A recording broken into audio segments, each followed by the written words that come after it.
अस्सलाम वालेकुम eight class. हम लोग कर रहे हैं हिस्ट्री का बाब नंबर 2, जिसमें हम लोगों ने प्रीवियस लेक्चर में किया था कि मुसलमानों को जदीद तालीम की तरफ राग़िब करने के लिए सर सैयद की खिदमत, यानी बरसीर में जहाँ मुसलमानों की जो माशरती सियासी हालत बहुत मायूस कुन थी, इन हालात में सर सैयद अहमद ख़ान मुसलमानों की रहनुमाई के लिए आए और उन्होंने कहा कि जब तक मुसलमान जदीद तालीम हासिल नहीं करेंगे तब तक वो अपना कोई मुकाम हासिल नहीं कर सकते। तो उन्होंने मुसलमानों को तालीम देने के लिए बहुत से तालीमी इदारे कायम किए, यानी मुरादाबाद मदरसा, गाज़ीपुर मदरसा, साइंटिफिक सोसाइटी, इसके अलावा MA high school, MA college और जो के बाद में यूनिवर्सिटी बन गई थी, ये तमाम अदारे कायम किए।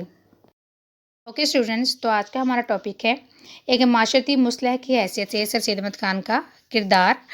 यानी हम लोगों ने जैसे प्रीवियस लेक्चर्स में पढ़ा कि मुसलमानों की जंग आज़ादी के बाद माशरती तालीमी हालत बहुत मायूस कुन थी।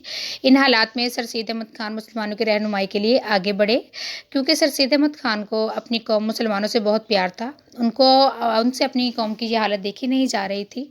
उन्होंने मुसलमानों की रहनुमाई का बेड़ा उठाया और उन्होंने कहा मुसलमान तब तक अपनी ज़िंदगी वक़ार के साथ नहीं गुजार सकते जब तक वो मगरबी तालीम हासिल ना कर लें, यानी मुसलमानों और हुकूमत के दरमियान जब तक ताल्लुकात बेहतर नहीं होंगे तब तक मुसलमान तरक्की नहीं कर सकते। तो आप रहमतुल्लाह अलैह ने मुसलमानों और हुकूमत के दरमियान जो नफ़रत थी उसको ख़त्म करने के लिए बहुत कोशिशें की। स्टूडेंट सर सैयद अहमद ख़ान ने मुसलमानों को यूरोपियन तहज़ीब अपनाने पर ज़ोर दिया। आप लोगों ने अक्सर देखा होगा कि यूरोपियन कंट्रीज़ के जो लोग हैं या अंग्रेज़ हैं, वो ज़्यादातर खाने में फ़ोक का, नाइफ़ का इस्तेमाल करते हैं। तो क्या है कि और मुसलमानों की सुन्नत है कि वो जो है वो हाथ से खाना खाते हैं।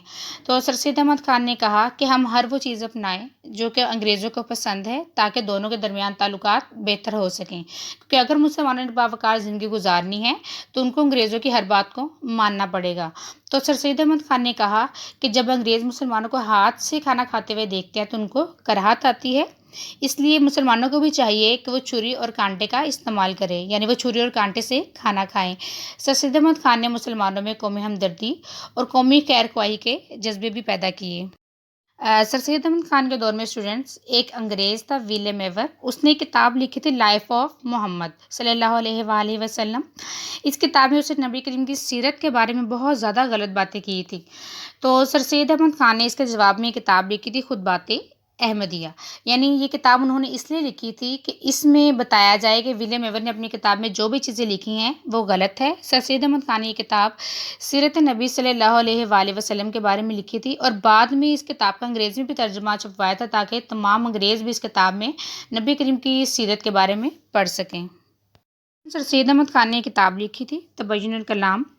जैसे कि हम लोगों ने प्रीवियस लेक्चर्स में पढ़ा कि सर सैयद अहमद ख़ान ने अंग्रेज़ों और मुसलमानों के दरमियान ताल्लुकात को बेहतर करने के लिए एक दलील ये भी दी थी कि दोनों अहले किताब हैं, यानी अंग्रेज़ों का जो मज़हब है वो ईसाईयत है, वो बाइबल पर यकीन रखते हैं।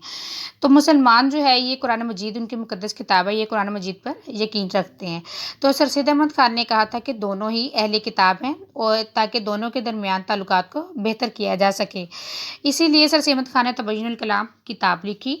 इस किताब में उन्होंने कुरान पाक और बाइबल का मवाज़ना किया और मुख्तलिफ़ मज़ामीन से ये साबित किया कि दोनों ही अल्लाह ताला की किताबें हैं, यानी बाइबल और कुरान मजीद दोनों ही अल्लाह ताला की किताबें हैं, दोनों में बहुत सी बातें सेम हैं। इसके अलावा स्टूडेंट, सर सैयद अहमद ख़ान ने दीनी तालीम के लिए बहुत ज़्यादा कोशिशें की थी, यानी लोगों को दीन की तालीम भी दी थी। आपने दीनी तालीम का सिलसिला शुरू करने के लिए बहुत से तालीमी इदारे कायम किए, जैसे मुरादाबाद में यतीम खाना भी कायम किया, ताकि जो लावारिस बच्चे हैं उनको भी मुफ्त तालीम दी जा सके।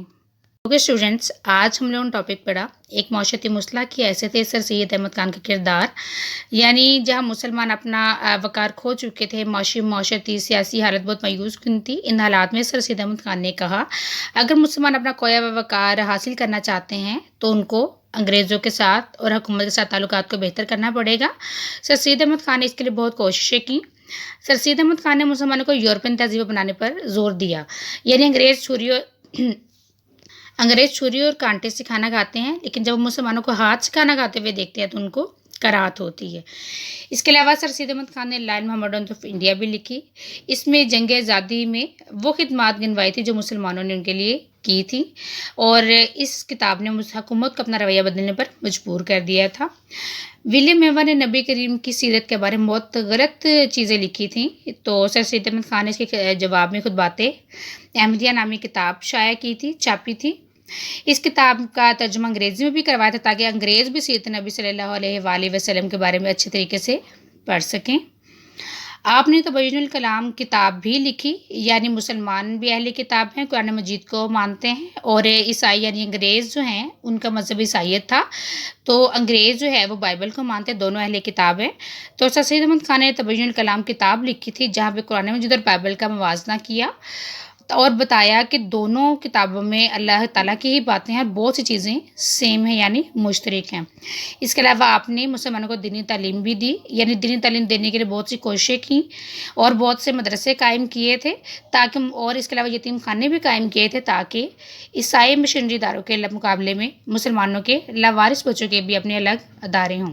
تو اسٹوڈنٹس یہ آپ کے ایکسرسائز کا لانگ کوسچن نمبر 6 ہے۔ لانگ کوسچن نمبر 6 آپ لوگوں نے اچھے طریقے سے یاد کرنا ہے۔